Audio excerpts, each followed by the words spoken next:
Okay.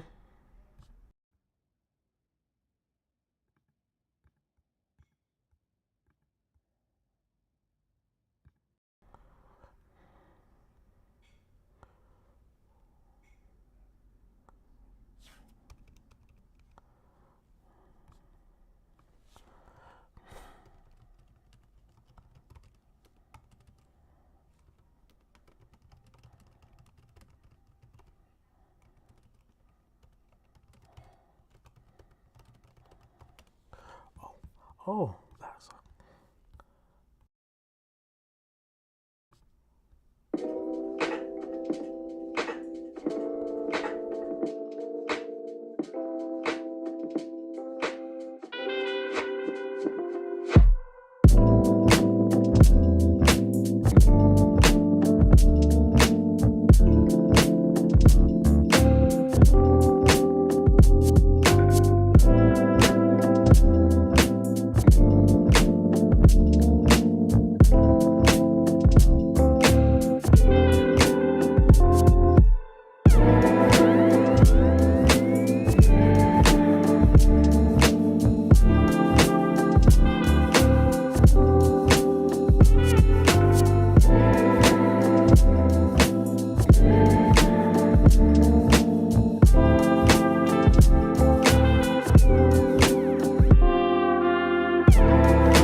Let me make sure I'm all right. Looks like I am audio's good, and we are live.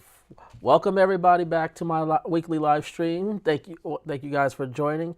If this is your first time here, my name is James Jackson. I am a filmmaker out here in Pennsylvania, more specifically in the Philadelphia area. I mainly am a DP, but I also do color grading professionally as well. And I run my own video production called D Luminous Productions. But here on the channel, I do news, I cover gear reviews, and I also give tutorials on things to help you to become a better filmmaker. So if this is definitely the content that you like, make sure to always hit that subscribe button and hit the like buttons of the live stream. So YouTube lets you know that you guys enjoy this content. I know this is a little bit later than I normally, because normally we start at 6 p.m. However, I had a major shoot yesterday.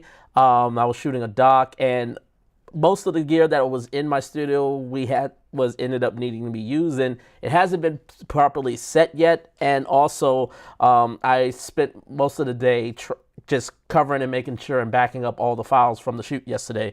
So making sure that was good. So definitely wanted to. So that's why I'm also in a different location. I'm in a different look, and I'm using a different camera. So but this is actually a good way to test out what I can do in terms of streaming. So my setup here, obviously, no, not as glamorous, but I'm shooting on the DJI Osmo Pocket, and I'm going through my audio with the Hollyland Lark Max 2s. That's going directly into my computer. So I don't know if there is a latency between the camera and the audio. So if there is, I apologize. I'm still working out the kinks with Ecamm, also which why those things were kind of goofy and wonky in the beginning. But today we're going to be talking about, finding your voice and trying to find ways to find ways to make you stand, the things that makes you stand out. And that's one of the main things, because I've been on this journey of trying to to sort of solidify my voice. I have an idea of, I know who I am as a filmmaker, but I'm trying to now sort of get a cohesiveness to where of expressing the type of filmmaker that I am, the type of cinematographer that I am, and making sure I have the gear that represents that. So you guys can kind of guess sort of what you get by the thumbnail of what we see here. But also, there may be a surprise, and I may be running to the door. This live stream was also supposed to be something very different than it would have turned out to be now, because I've been waiting all day for a certain gear to arrive today. It still hasn't arrived yet, so it's probably likely that it will arrive during this stream.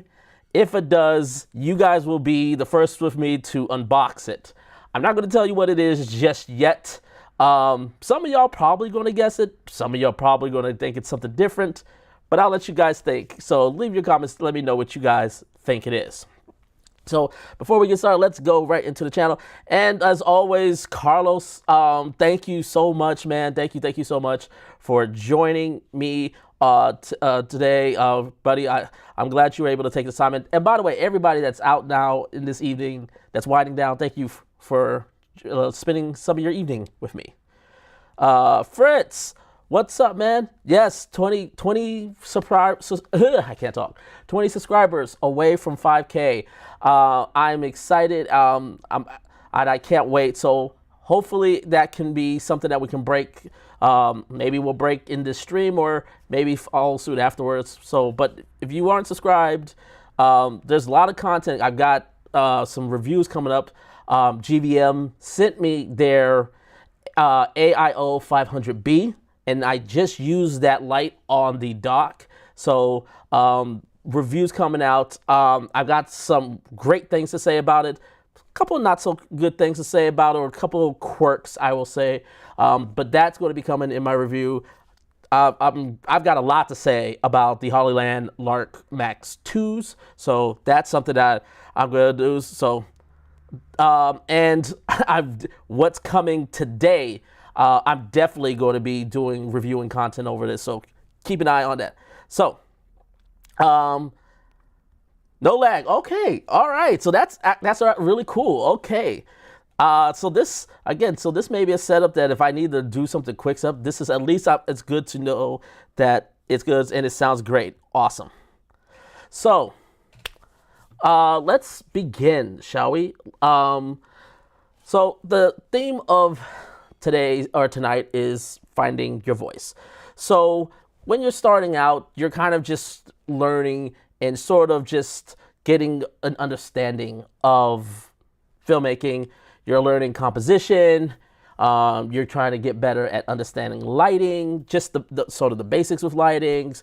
You're probably working with, some form of an entry-level camera, and you're maybe working with some kit lenses. But as you advance and as you grow and you learn, that's the point where you should be trying to narrow of what type of filmmaker that you are. And one of the things that I think is the best way to that is one of the key, I should say, the key aspects of finding your voice first is getting yourself a lens or a lens set that represents you. So for the past year, so a little history for me, so I'll put myself out on Front Street. Now, most of y'all probably know I had the IRIX cinema lenses. Since I sold them last year, I found them to be not necessarily, like, they were great quality glasses. They got jobs done and they got clarity, but over time I started realizing that, and it just something that came to me that they weren't speaking to me. And I'm going to try to say this. There's some things that some ways IRIX was moving that, let's just say, it rubbed me and a few other a few other minority creators the wrong way. And so that also led to me being turned off by it. So eventually I sold them. And for the longest time since I've got the FX3, I've got work with stills, and with my cinema camera 6K, I got like my Sigma zoom. But I was for the longest time trying to figure out what cinema lenses, or finding a cinema lens, and I've been searching into this. I was looking at Nisi. I was looking at obviously DZO. I was even looking at the recent 7 Artists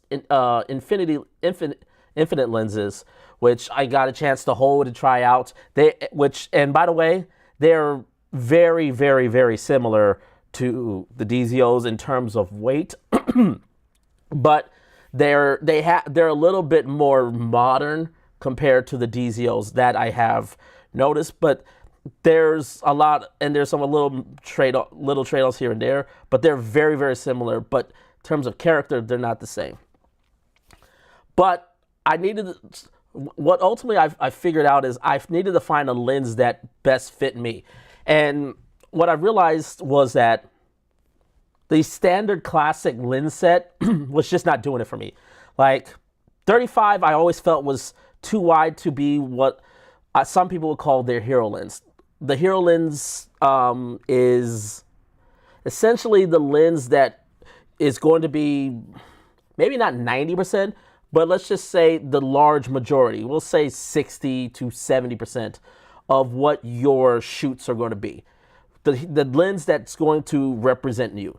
I felt 35 was just a bit too wide for a lot of things, and 50 was just too close.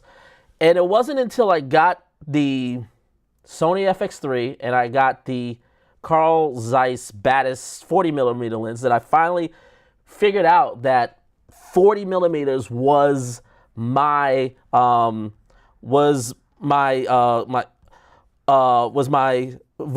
speaking voice for cinema lenses. The problem, though, is that there's not a lot of lenses out there that has a 40 millimeter set, and that was the thing that I struggled with to find. So really, for me, especially at the price point that I was looking for, I was trying not to go per lens no more than $2,000. And at that price point, there's, well, more so $1,500. But if I had to go, I had to go to $2,000. But at that price point, there was really 4 options. Something that was at least in that 40 to 45 range, which is where I was looking for. There was the Nisi Athenas, there was the DCO Vespids, there was the Dulens vintage micro primes, and then there was Irix with their 45, which I was using before. And you already know Irix was already eliminated from the get-go. Nisi, I think Nisi, if you're someone, I'll say this, if you're someone that is really more about trying to get the cleanest and most clinical look out of a cinema set, Nisi is still is going to be your go-to, at least more on the lower entry of lenses in terms of the cinema lines. If that's sort of your thing, you want that crispy, clean look, Nisi's going to be that way.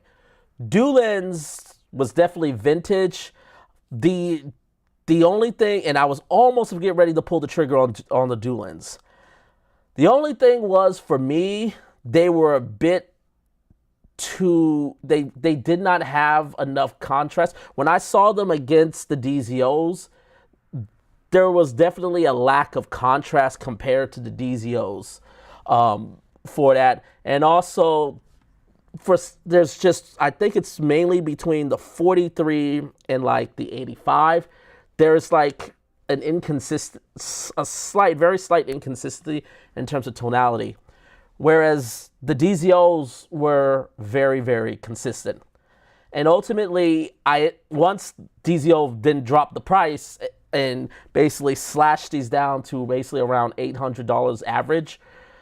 This ultimately became my lens set, and I finally pulled the trigger and I got my set right here.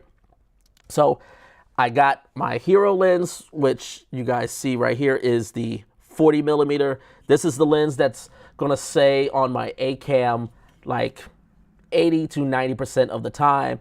I really love the look of it. In fact, let's see if I can cut to this without this. If you guys can see here, on here, I went to a little networking event. It was doing a presentation, and I was given the chance to do something unique, which is, I guess, another good thing to talk about, is that I basically set up a mock talking head, and I had the host of the networking event come in and be able to sort of give a shot at his just talk about his company. So they got a chance to see our work. They got a chance to see what goes, and I really do love the look of the DZOs, because in this case, it is, what makes it great is the fact that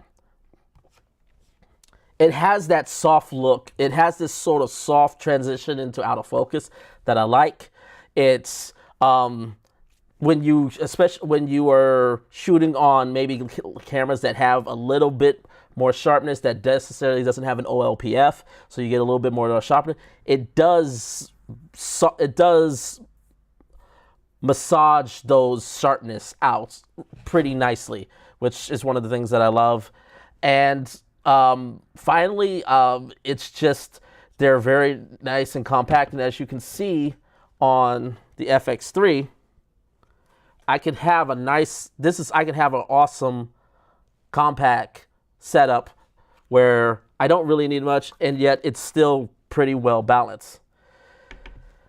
There's only one main gripe that I have with the lenses, and it's probably with my hero lens.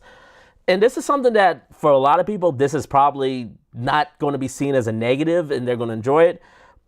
And this is something that is not just necessarily I have a problem with the DZOs or a DZO problem. It's a lens problem that I have in general. And that is, so the throw, I believe, on this is 270 degrees, a 270 degree focal length. So 270 degrees. So look at this. So I'm going to travel all the way to the end, as you can see. Now I'm going to go just from 1 feet to 2 feet, which is roughly the minimum focus distance, to 2 feet. So just traveling 1 foot of distance, it is taking up roughly 50% of the throw. Whereas the last bit of the final 50% is between like here, which I know some people are going to like it for a handheld, and that's great, and some people are going to enjoy it. My issue is the fact that I do talking heads, and I like shooting, getting a good portion of human subjects' bodies. So I'm not doing like a close-up. It would not be set up like a close-up, like chest up like this most of the time. So the problem I have is that majority of this throw, and where majority you would get of the bokeh, is in that first feet from 1 foot to 2 feet, which I don't even really use. Majority of the time, my subjects are going to be somewhere between 3 feet, 4 feet, 5 feet. And once you get to, and I'll pull this up again so you guys can see, once you get to like 4 feet, let me see if I can. Ooh. All right, so we're on 1 foot. Let's go to 3 feet. So once you get to around 3 feet, like right there. So 3 feet, and then boom, you're already at infinity, which means that there's not a lot of throw distance that the lens can differentiate from 3 feet to infinity. Therefore, you're not going to get as much separation. You're not going to have as much three-dimensional space as I would personally like it. That's really my main gripe. I get people want to get that really super close focus and be able to get that close focus. but I just wish there was more. It was more commonality for us to have something where the minimum focus distance is like 2 feet for like something at 40 millimeters or 30 millimeters. I know that's going to sound crazy and some people are not going to like it, but to me, that's normally where I'm going to have it. And I would love it to where I can get much more separation from 2 feet to infinity than what I have here. But I would love to know how you guys feel about that. And if, now I'm cool with it. Like I said, I really enjoy it and I really love the look of the DZOs. And overall, and I just put these on the dock where I shot with the FX3 and the Cinema Camera 6K. And I used these 3 lenses and they came in, they were amazing and came clutch and it was awesome. I can't show you this because honestly, the director hasn't even seen the full footage and it wouldn't be right or professional of me to show you guys, even if it was just frames, to show you guys that. So hopefully maybe by next week or next week when I do my streams, I can, if you guys are interested in seeing some of those frame grabs that I did and sort of go into the dock, throw it in chat and I'll definitely make it a note and try to have it for the next week's stream. So that was the main thing, is that I got, but the fact that I got ultimately to me, the most important thing was getting something in the 40 millimeter range, because 40 millimeters is what ultimately spoke to me. And then the next thing was just trying to find nice complementaries. And another YouTuber, forgot who it was. Forgive me, I forgot who it was. But another YouTuber gave a great explanation that once you find your hero focal length, whatever it is, the best bet is to try to find the lens focal lengths in the same set that are double or half of what it is. So in this case, for me, it was the 21 millimeter. And then the lens that you see on here is the 75 millimeter. Also, if you have any questions about the Vespids, definitely leave it in chat and I'll definitely take a look at it. So, and I don't mind being a little bit more wider, and I actually, because it was either that or go to 85, and 85 is cool, but I kind of liked 75 a lot better, and it is really, really creamy. I used this on the FX3. The FX3 was the B camera to the Cinema Camera 6K, and the fall off is just, it's gorgeous.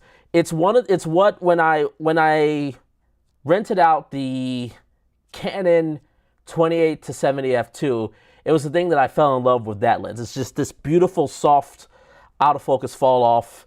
When you had it in manuals, but they were beautiful and gorgeous. And as you saw here on, as you see here in this shot, like this is an amazing little thing. Like, even again, the focus, again, I wish there was it was set up where I could have it where the focus could be just a little bit more separation, but this is still great and there's still a good amount of separation to it. So let's stop this here and let's go and see what is going on in chat, since I haven't been here a while. Let's see who's joined. Ooh, Flash, thanks, man. Thanks for joining the channel. So, those iris lenses, was there an issue with skin tones? No. No, the issue, there wasn't an issue with skin tones. Let's try to say this. The issue was more so, they were sharp, a little bit too sharp for my liking. And that was the main thing. And if your camera had a tendency to have artifact flaws, the IRIX lenses enhance that flaw a lot more. So when I had the IRIX lenses, I would shoot a lot on the Canon C70. And when I noticed is that when I would start trying to do more backlit, in situations where I would do a lot more backlit lighting, the C70 would have these artifacts in the hair that gave it sort of, that had a digital text, a weird artifact digital texture to it, and the Iris lenses would enhance that. And then when I had I think I was having the cinema camera, the cinema camera 6K full frame. It in certain lighting conditions, it enhanced the noise that when I was shooting on the cinema camera 6K. So that was it. So again, it wasn't an issue with skin tones. It was more of the lenses were just too sharp for my liking. If you were working with maybe something like, if I still had them with the FX3, I think they would be great for that, or another camera that wasn't that had a really good OLPF, like the red Komodos. I think they would be great for those. But for the cameras that I have, not so much. So hopefully that answered your question. Carlos, what are your thoughts on the YouTube echo chamber that might influence people that make so not great decisions? Excellent question, Carlos. I mean, it is. I mean, look, at the end of the day, influencers are part of being an influencer is that I'm trying to find the best way to say this without, but influencers, the followers of influencers are their assets. Their audience is their asset. That brands want to reach. The reason brands reach to influencers or YouTube creators is because they know they have an audience that they want to reach, and that influencer or that creator has built trust. So the audience is an asset to monetize and for them to grow individually. At the end, and I that's why I always struggle with this too, because I always want to be authentic, and even though I've got brands that reach out to me and have sent stuff to review to me, I think there's a code of ethics. I think we as creators can follow and sort of hold a value that can continue to have our trust. For me, if it's not a product that I truly believe in, or I don't like, or I don't see a value. At the end of the day, I don't see a value to you guys. It doesn't come, even if they send it to me, it doesn't show up on the channel. I have to believe that there is some sort of value to you guys for it. And I look, and I always make sure I don't look at it for just me. It's like, do I see it for my work? But if someone else that does follow me and does sort of be in the same wavelength in a way as me, but it's not exactly me, but it could potentially benefit them, then I bring it on. There's a lot of products that I've been sent that you guys don't see. And I tell these companies, because they don't meet a standard. Every single company I meet, I always tell them, I must have at least 4 weeks with the product before they even get a review. And I got to be able to put it into put it through its thorough testing before I even say that I'm going to put it on my channel, because I want you guys to continue to trust me that I'm going to be able to give honest, and I'm not going to just be pressured by companies that want to sell you stuff. I want to make sure that it's valuable to you. And so I guess and basically there's a couple that I looked at and I really tried to make them work, but I was just like, there were problems with them, and I've told the companies these problems, and I say, I can't make this work. I can't put this back. I'll happily send it back to you. So I hope so. That's the thing I always make a point of, and that's sort of the value system that I home by. In terms of, the hype train, because obviously Lumix is the hot topic right now. All the creators are talking about the S1 too, and by all accounts, because I can't validate the camera because I only held it one time at B&H Build, and it's a solid camera from what I was able to hold, and it looks solid. And the features that it does have, there is some things that I do like about it. However, I also feel like there's been a growing sense of, that's like where something just feels too artificial, or I guess what the better term would be manufactured. Where the marketing is so manufactured that it almost rubs me the wrong way for the products. So at the end of the day, it's just, you got to constantly do your research and just constantly just look, and just take some time out. Look, there's no rush. I would always just tell people, if you're going to buy it, if you're going to try to go out and buy it, at the very least, try to rent it and take the camera in for a while and test it. Like I did with the S1H years ago. I rented out the S1H because I wanted to see it. And there was things that I liked, but there was a lot of things that I didn't like and I had issues with. And I'm pretty sure I see someone in the chat that I haven't got to. I know I did into Trevor. Trevor, I know you love the S1H, and it's a solid camera, but I know for me, I put that video out, I got so much hate for that video. But I was just going to be honest with you guys, and I wasn't going to try to sugarcoat it. So I know that's a long-winded thing, but the main thing is that what I always do is take a sit back. First of all, don't buy anything that you can't afford, especially in the economy right now. So being able to wait is okay. Rent it out so you can see it for yourself, and just constantly do research. Don't just FOMO in. So yeah, Trevor and like I said, Trevor Zero, thank you, man. Thank you for joining. Glad to see you. So Carlos says, all of the new budget lens companies don't understand how to communicate with creators. They want salespeople, not actual creators.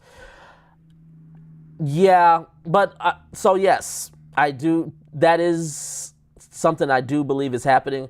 But I think there's also onus on us as the creators to really, again, put our foot down, and also make sure that we hold ourselves to the fire. Because at the end of the day, the companies can push this if they want to, but if the influencers don't push it or the creators don't push it, it's the marketing isn't as like insane as it can be, like a lot of times. So it's the onus. A lot of the onus is still on us, and a lot of the onus is to hold ourselves accountable for that.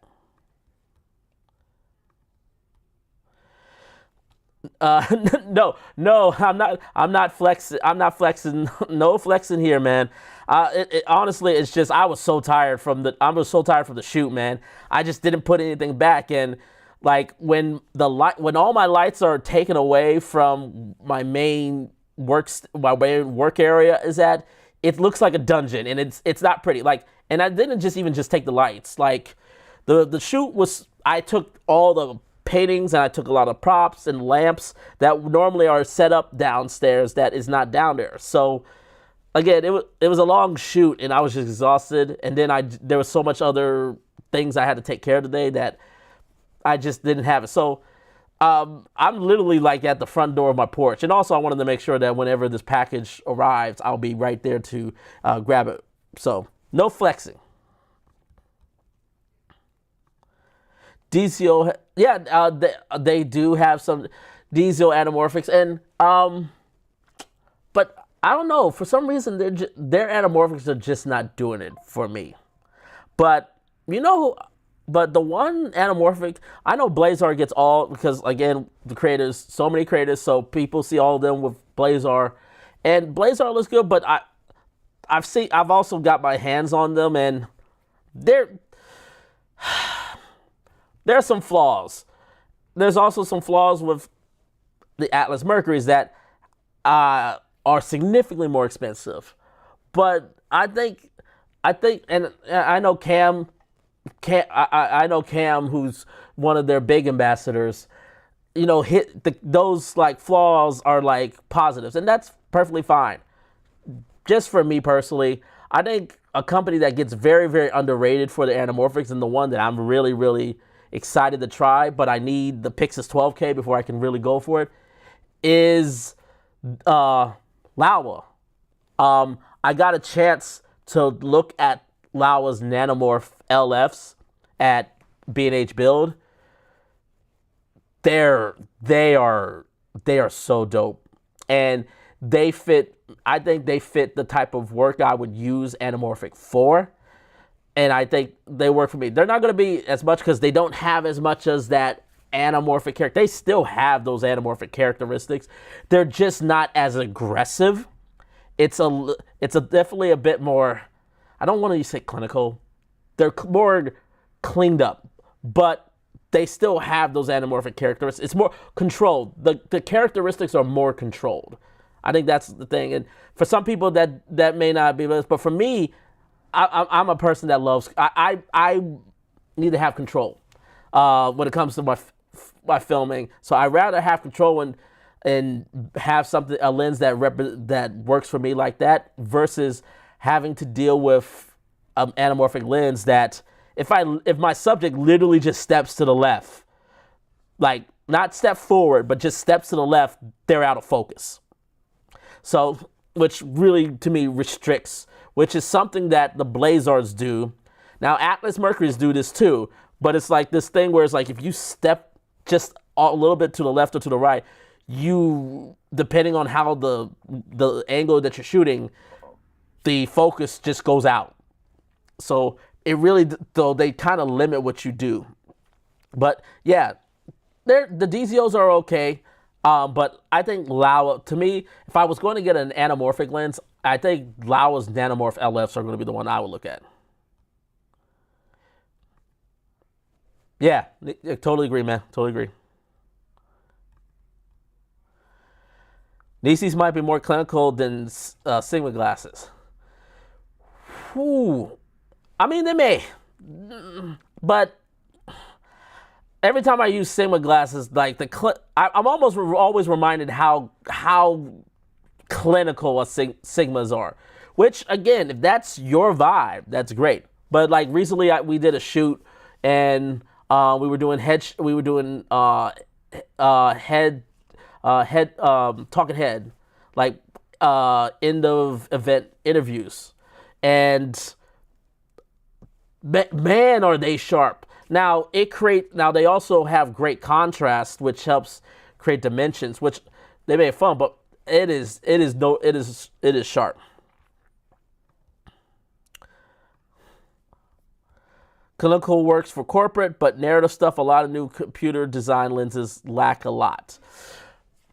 Yeah, and that's sort of the thing that we're talking about today, and that's the thing it's that finding that voice is, look, if you are, it's like finding on the range of where do you go, and I hate to use the word vintage because vintage implies that it's replicating a specific look of a lens of the past, and maybe some of them are, but a lot of them vintage is being used in terms of what many people would consider flaws or character, but we'll use the word character.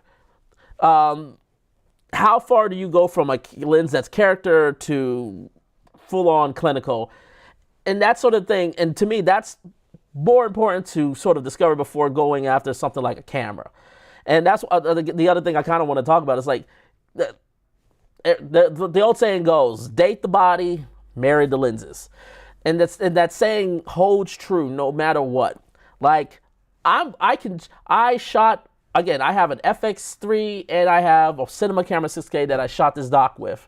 And they are very different. But when you have a set of lenses that have the same characteristics, it makes it easier to make them match. And I just tinkered around with some of the footage just today, and I was able to make them match, no issues whatsoever. It's just this little tweak here, a little tweak there, but it overall, these lenses are fantastic because that's the thing, and that's what's made them so popular over the years, is that the Vespids are like they have the similar characteristics across the lens. That's also a great characteristics of the Nisi Athenas, and that's something that really is not very common. As much as we may say, it's not very common with a lot of cinema lens sets where the characteristics is consistent across the line, but they are here, which helps remove a variable in terms of if you're in a situation where you need to use multiple cameras. That's what's helpful about it. So what did I choose at the telly? Like I said, Carlos, the telly is the 75 millimeter. I may get the 100, but honestly, because I have this 3 lens set right here, now I feel like I got my set. I got my 3 main places where I would use my lenses most often. The focal lengths I would use most often. This is going to take up 95%. Now I don't have to worry about any others. I can just focus on getting a lens that speaks to me, or I can start getting more individual lenses that I would like to make, that I don't have to worry about building out a set. I can just now get something from another lens because because it answers a question or answers a problem that maybe the DZO sets don't. There actually is a lens, and it's actually the DoLens 31 millimeter lens that solves a problem. It solves the problem that I have with the 40 millimeter lens. And I think that's one of the next lenses that I'm going to get, is the DoLens 31 millimeter, because I love the look of it, and also it solves the problem that I have with the 40 millimeter, and I could just have now fun and just collect lenses that I would love to shoot on. But it's the 75 millimeter.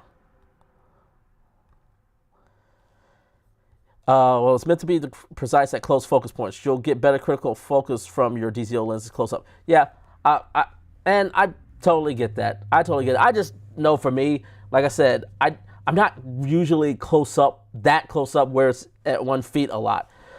There's going to be some shots where, those moments will come, and when those come, that's going to be valuable. I just wish DZO would make sub 50 lenses that would use more of the focal throw from 2 feet and beyond, instead of focusing it mostly there. And again, it's not a thing with DZO. Like, majority of the lens manufacturers do the same thing. It's actually that particular thing is why I can't stand Micro Four Thirds lenses, because it doesn't make any goddamn sense to me. It doesn't make any sense to me that you got a sensor that is literally doubling in length, and yet majority of the focal throw is like under a foot to like a foot and a half. How the hell does that make any sense on a Micro Four Thirds sensor? That was the thing with the 10 to 25 from the Lumix 10 to 25. The Leica 10 to 20, the Leica 10 to 25. That was my big gripe about it. It's like, yeah, if you wanted to just spend all your time just shooting a movie with your Lego Star Wars action figures, yeah, you'll get bulking galore. But if you want to just shoot normal people with like a G8.6 or a G8.7, to me, a lot of the issues that most people would have with Micro Four Thirds would be solved if they just simply made lenses that had a minimum focal distance of like 2.5, 3 feet. I know that would kill people that may want to do bird watches and bees, but I'm like, you have like the entire Micro Four Thirds lenses that does that.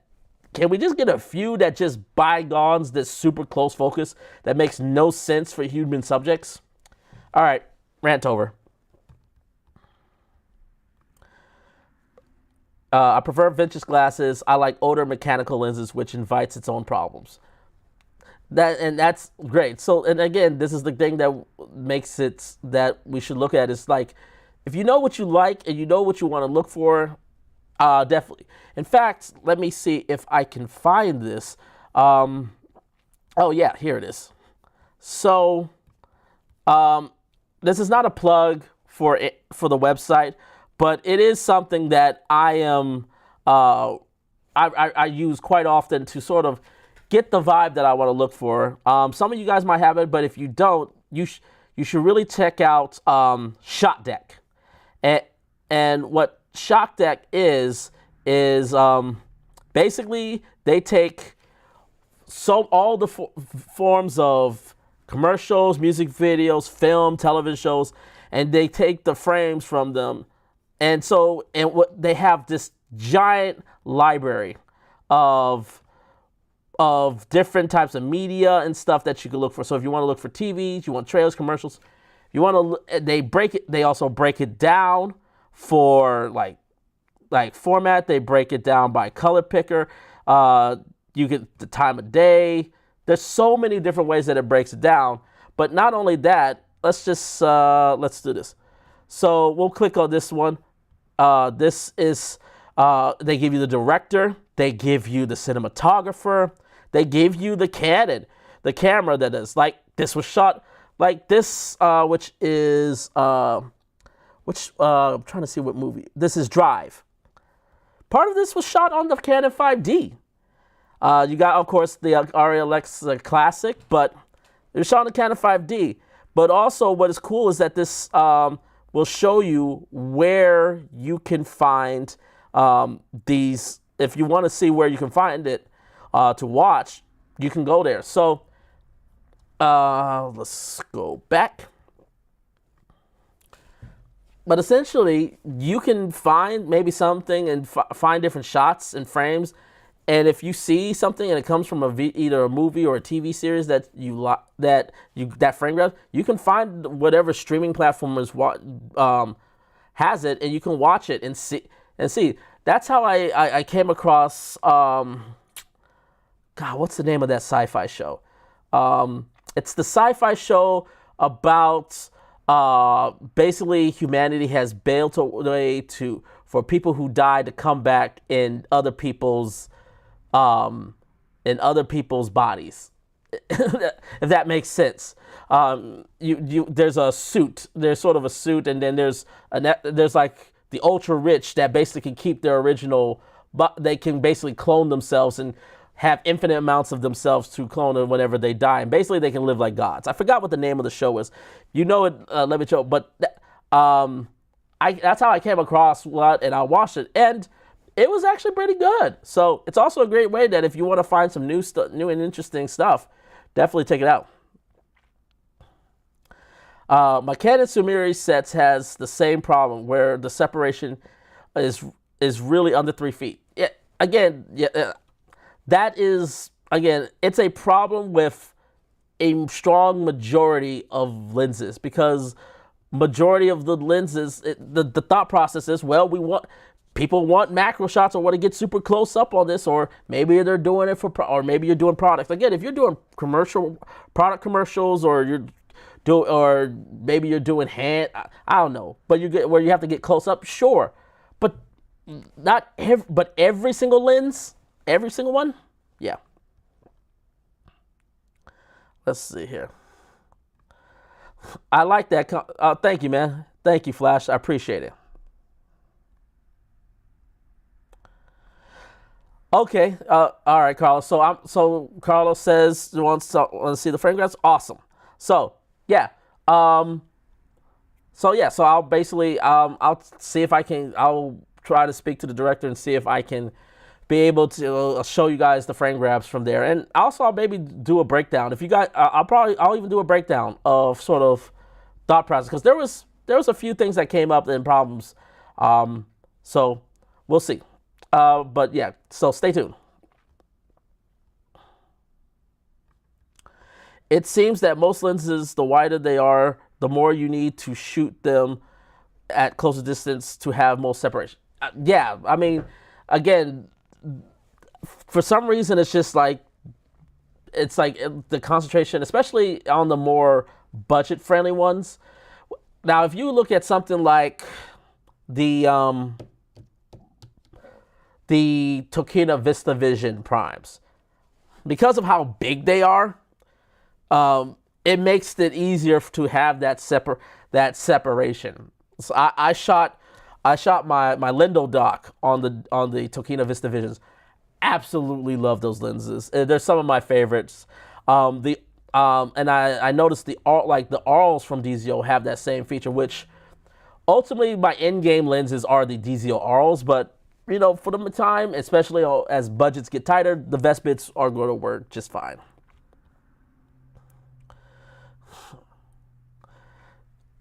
Okay, Christian, hey, thank you. You want FX3 versus Blackmagic 6K?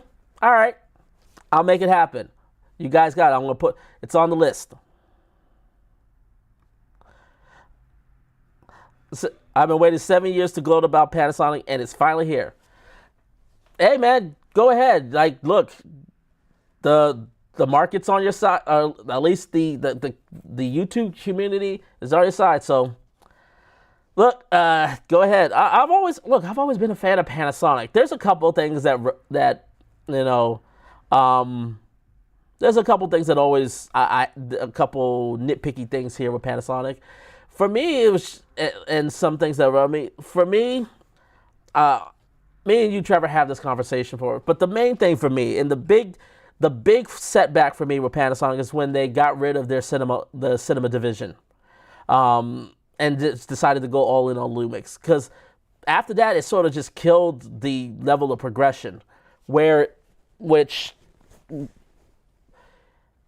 to me, it's like if I'm going to, especially if you to see more of those type of cameras in the industry, to not have to get rid of the high-end cinema to me was a mistake. But they decided, hey, we're going to focus more on the content creators, and and right now it's paying off for them. So, but for me, the lack of true cinema cameras from Lumix and Panasonic in general is to me the thing that has still made me stick with Sony, and also Sony's just super popular here.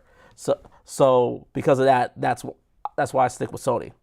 Otherwise, if it was more popular here and more people were using those here, and they actually had a cinema line, I would actually look at something closer to Lumix. Though it would still take a hard look at it. But hard look indeed. It's a 420 camera, not a 422, and most people don't talk about it. The S12, I guess you're talking about the S12.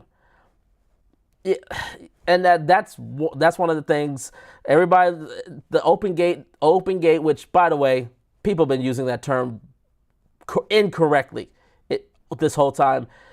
Every single time somebody brings up open gate, I think of Inigo Montoya, and I want to say, you keep using that word.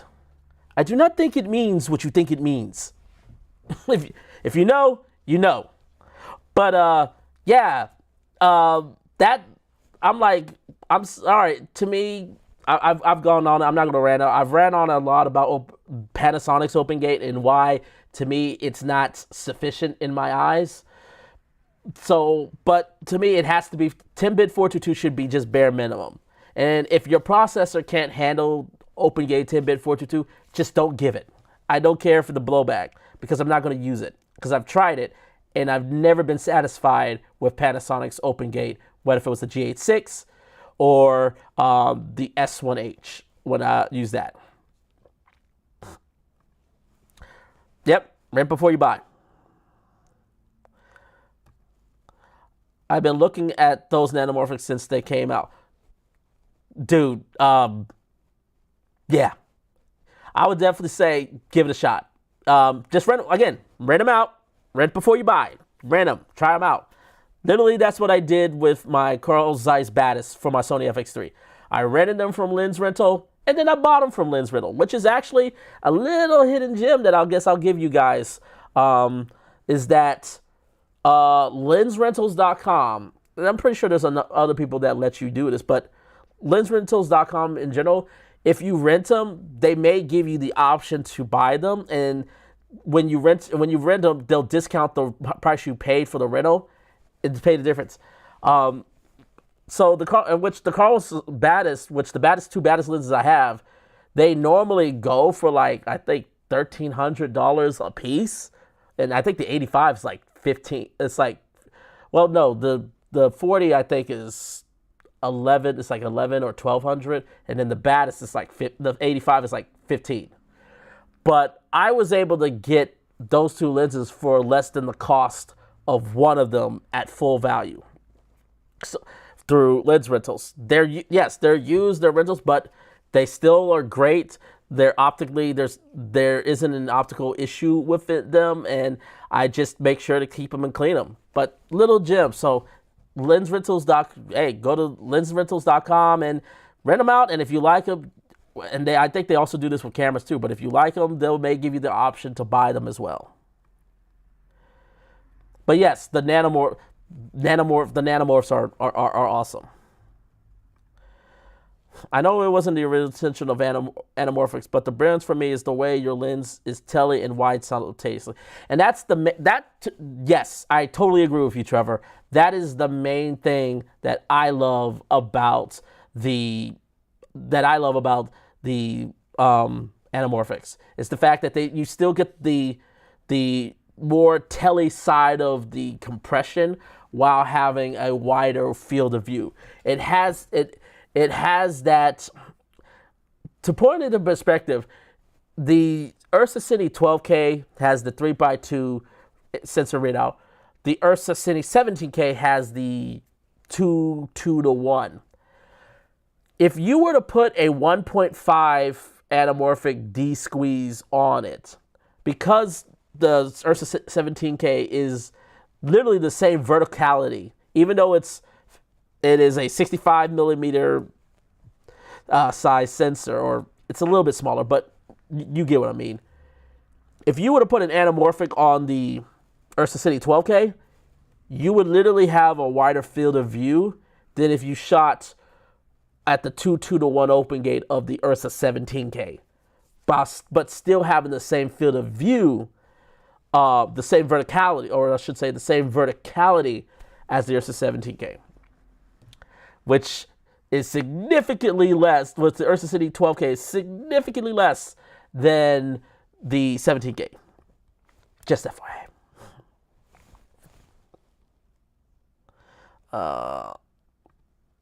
Totally agree with you, Trevor. Yep. That's why I went with these guys.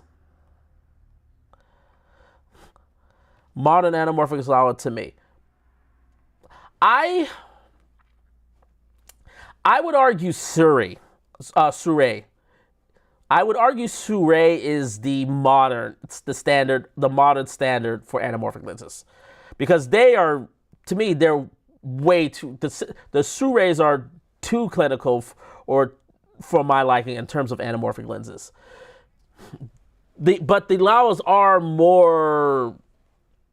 They're more clean. They're more towards the Sure than, say, the Blazars. That is true.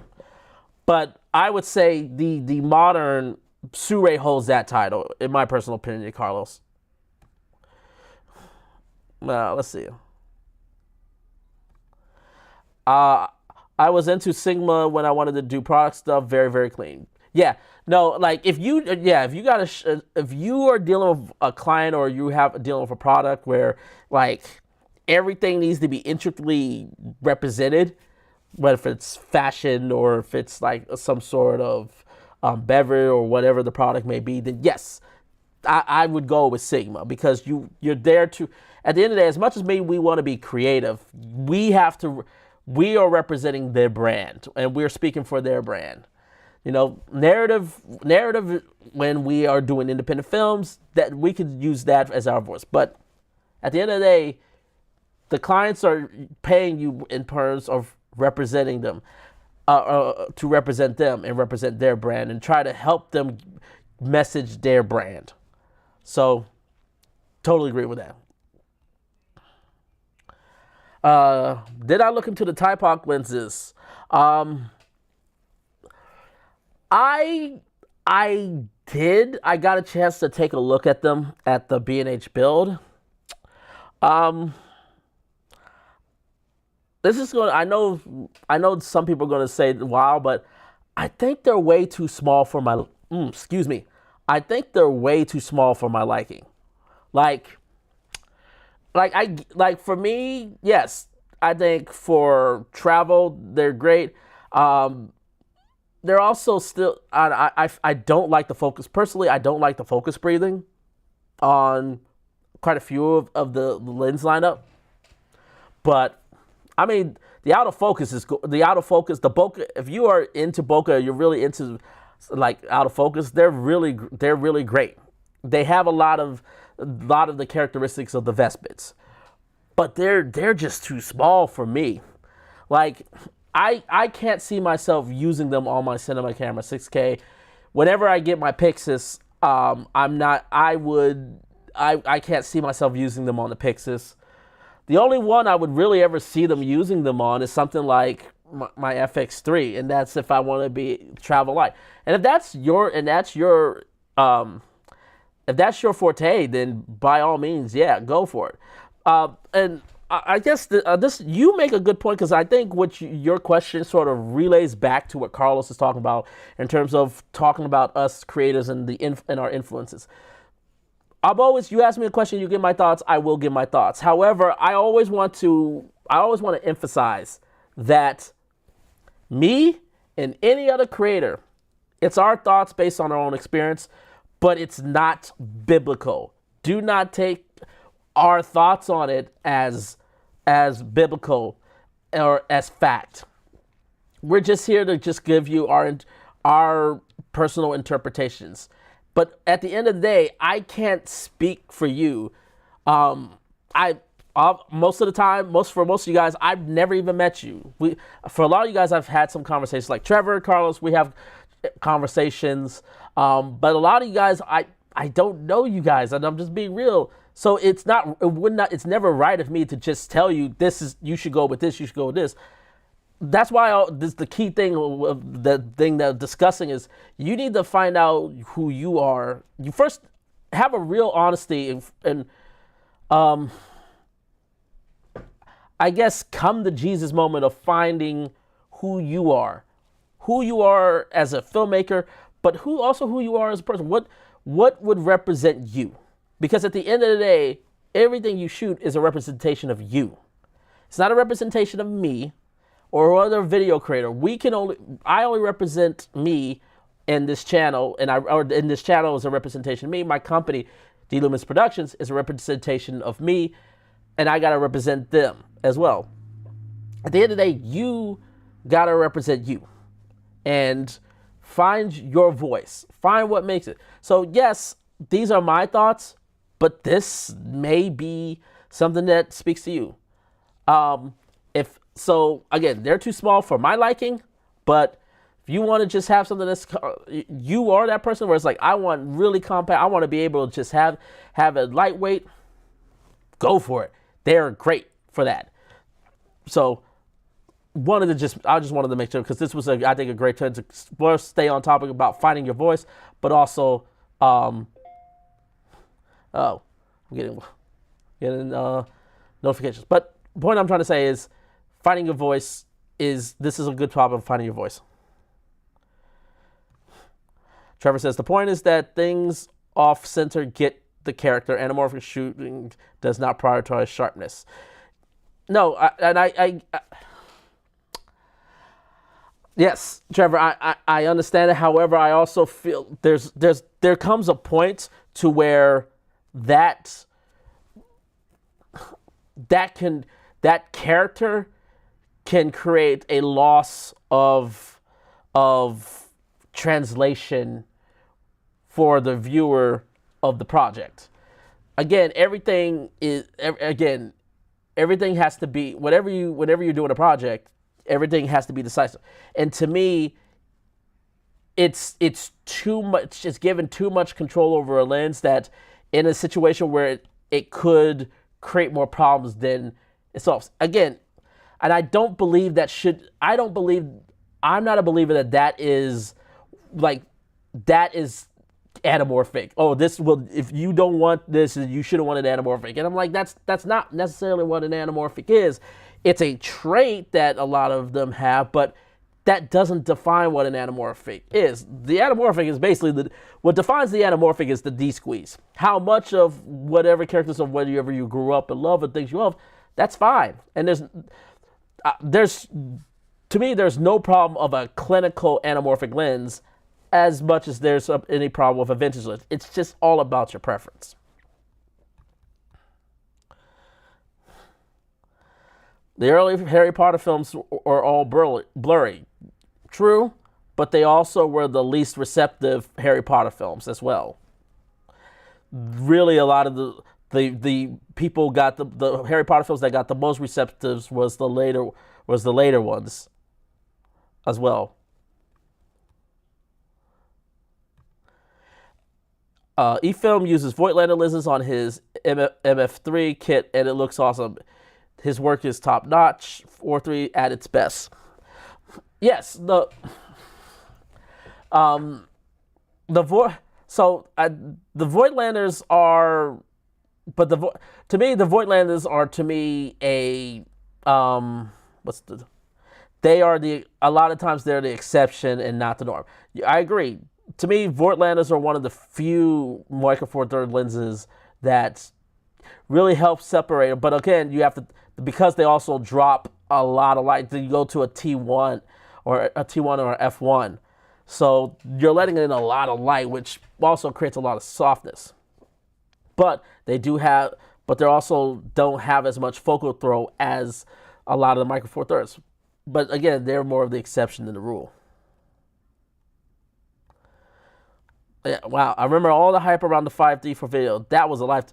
Well, yeah, it wasn't. And look, you can see there's a ton of movies that were actually shot on the 5D. It really was a thing of time. I actually remember being on my very first professional set for this little independent film, and they were shooting on a 5D Mark II.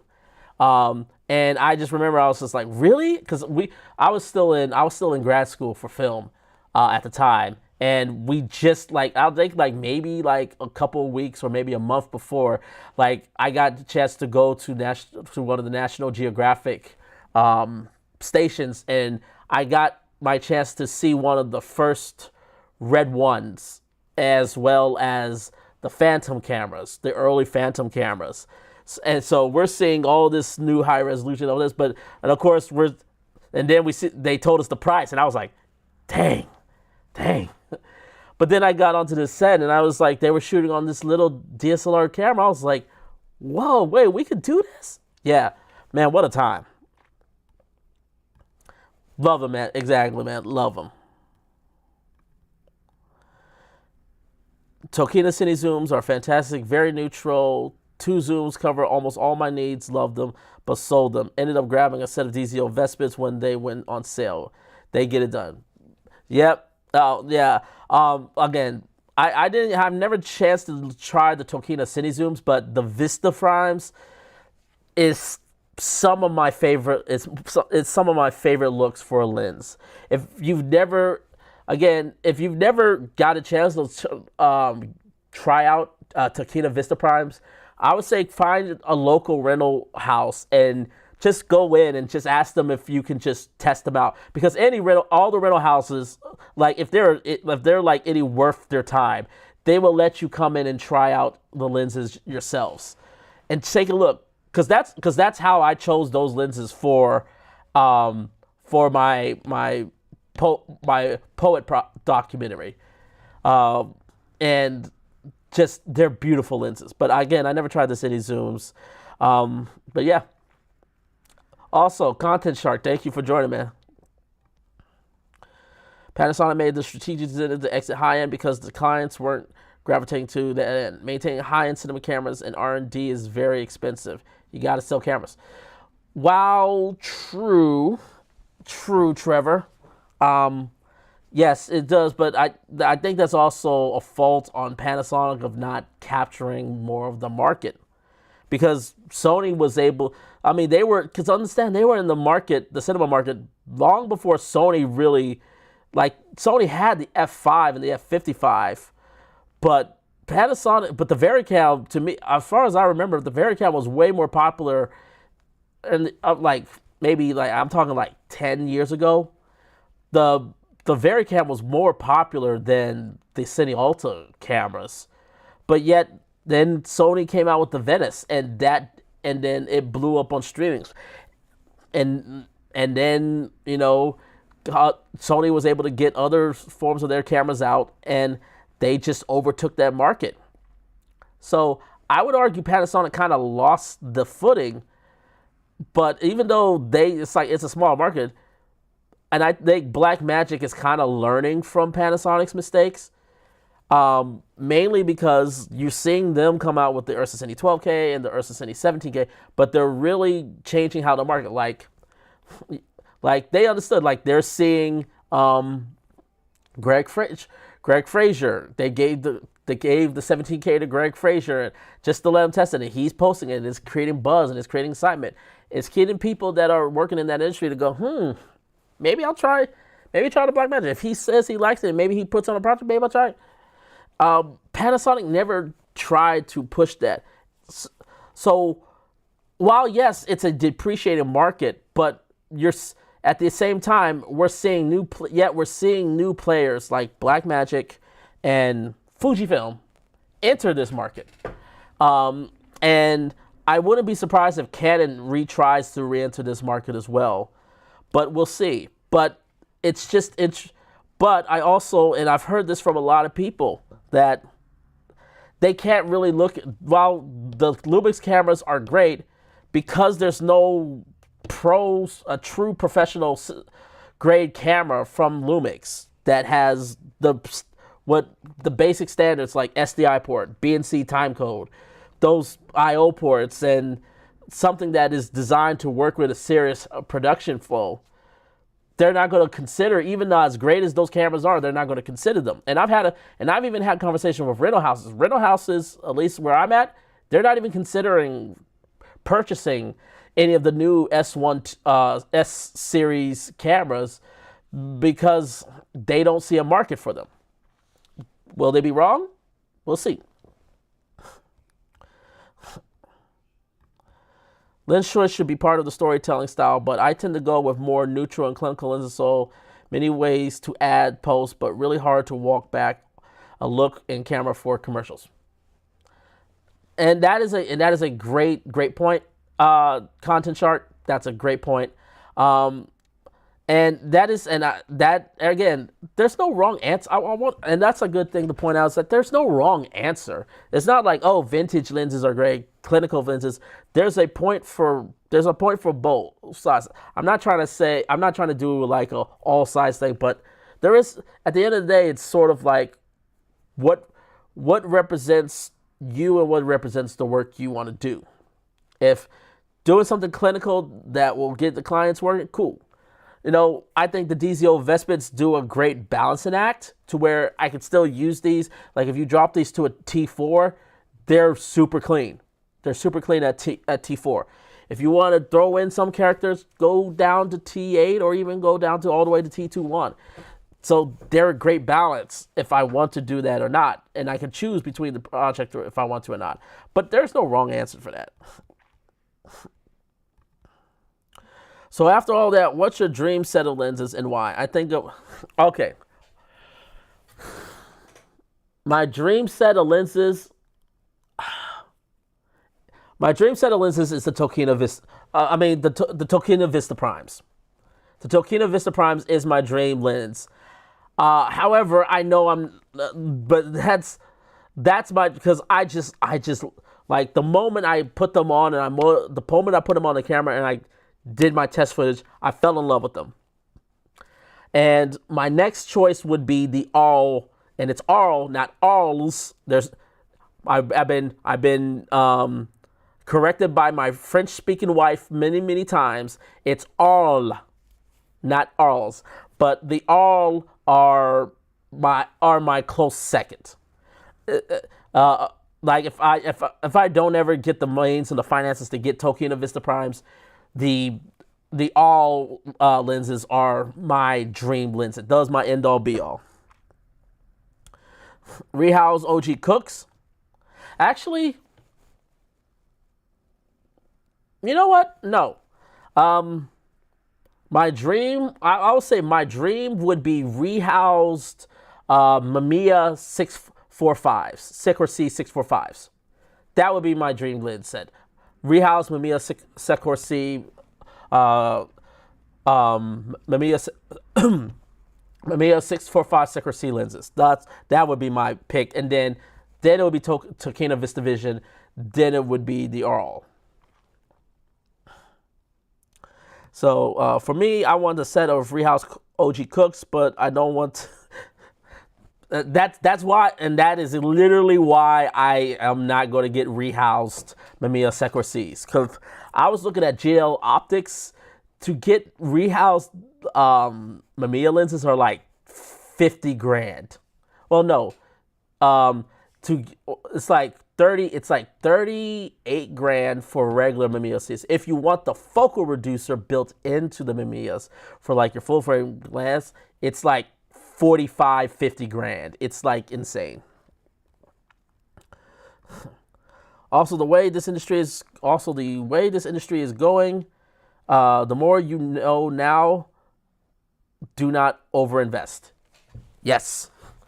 In fact, I would even go farther. The way the industry is going now, me and my buddy, who's a sound locator, his name is Juan Ortiz. He has his own YouTube channel called Red Pen Media. Me and him talk about this, and both of us have people that have asked us what to do with this slow period we've had this year. And I've been telling them, and he's been telling them, look, if you got cut down on the fat. I always go far as say, if you are not using certain pieces, I would say go and sell it. So that's what I'm doing. There's a lot of gear that I'm down selling. There's light equipment that I'm down selling. Actually, I just sold one of my lenses today, so I got to send that out tomorrow. But don't overinvest. And I would say cut some of the fat. All right, I think I'm finally catching up. If they go to a full frame EVA 2 with IBIS, it will be a killer combo, especially if priced under 10K. I mean, that would definitely be really cool thing, having a full frame EVA 2. Though I wasn't a fan of the EVA 2. I felt it was just, I didn't like the design of it, and I felt it was a little bit too light for my liking. Just me personally. Again, I'm speaking to myself. Like, that's me personally different. But again, the issue is that they killed the division that built the EVA. They got rid of that. Panasonic got rid of that division. So really, right now, it's just the Lumix mirrorless cameras. And to me, that's sort of the thing that's sort of, along with, I'll be honest, the L-mount Alliance is to me the weakest, and has a very big flaw that other ecosystems have a good quantity of that solve the issue that the L-mount Alliance doesn't. But so to me that, and like I said, to me I'm not a fan of the L-mount Alliance ecosystem currently. Now, it's going to expand because I've been told by a lot of the companies and also the news broke a while ago that a lot more of the Chinese lens manufacturers are going to be building stuff for the L-mount Alliance, but it still has a lot of catching up to do compared to Sony and Canon. Zeiss Nano Primes, baby. Ooh, Zeiss Nano Primes. Ooh. How have you got a chance to try them, Kingdom? If you got a chance to try them, let me know. I think I would prefer the Cook SP3s over the Zeiss Nanos. I like the warm tonality of the Cook's whereas the Zeiss are definitely a more neutral, leaning towards cooler. Zeiss in general. Sell, sell, sell. Yes. Yep. That's why I agree. Yep, that's what I'm saying. Like, I've cut a lot. I would say cut a lot of the waste, just to help you just go through and get by, to weather the storm. And also, that way you can at least have something, and all this gear is not going to waste, especially if you overspend it. But again, don't overspend. Just that's why, like, I see no reason. Again, outside of the Pixis 12K, I see no reason to upgrade any camera. The FX3 does exactly what I needed to do, and it works. Is there some things that I wish to improve? Sure, but I don't see a reason to upgrade anytime soon, especially given the fact that I only paid $850 for this FX3. So it's going to then go to a camera that is going to cost me like $3,300. It's good. That's a hard sell for me. That's a hard sell for me. Yeah, that's me. That's my situation. Your situation is not necessarily the same. Okay, I'm all the way at the end. And I've been going for an hour and 20 minutes. So I think I'm gonna call this. Well, I'll do one more comment with Kingdom, and then I'm gonna start winding things down. Yep, they're nice. You're right. There's a mighty nest to them. I haven't tried the SP3s yet, but I might get them in the fall. Okay. Yeah, if you do, man, come back over this way and let me know how they work out for you, because I would love to know more about them. I'm always loving to learn more about lenses and sort of see if they would work or fit with me. Because like I said, I got my lens set to work for my work for now. So now it's now fun time. Now I can have fun time. Now I can make fun purchases. So I don't have to worry about, is it going to fit? I got my working lens set. Now I can have fun lenses. So this is going to be it wrapping me, and I'm glad that I was able to have this Osmo Pocket run this entire time. And I'm glad that, so at least I know that if I need to do a quick setup where everything's not so clean, I know I can make this work. But unfortunately, hold on, maybe it actually did came. So let me just check outside to see if it actually came, and we'll see. So hold on.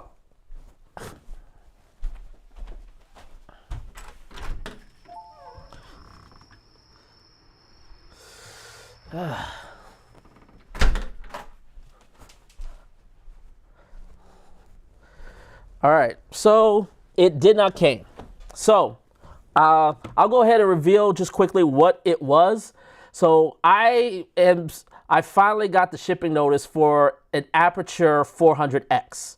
So that I was supposed to be getting it, and I've been waiting all day for it, and I was hoping to sort of do a live demonstration of it and sort of just get a first look.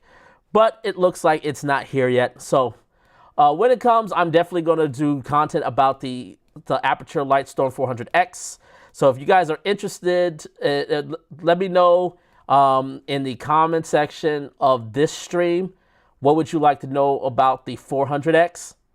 And I will try to put that out. And I'll also put a post once it finally comes. And like I said, you can leave your questions there too. I'm going to be really tested. I'm really excited to get that light in. I think it's going to be a very, very popular light. And I can't wait to try it out. But it's getting late, and I know you guys got things to do.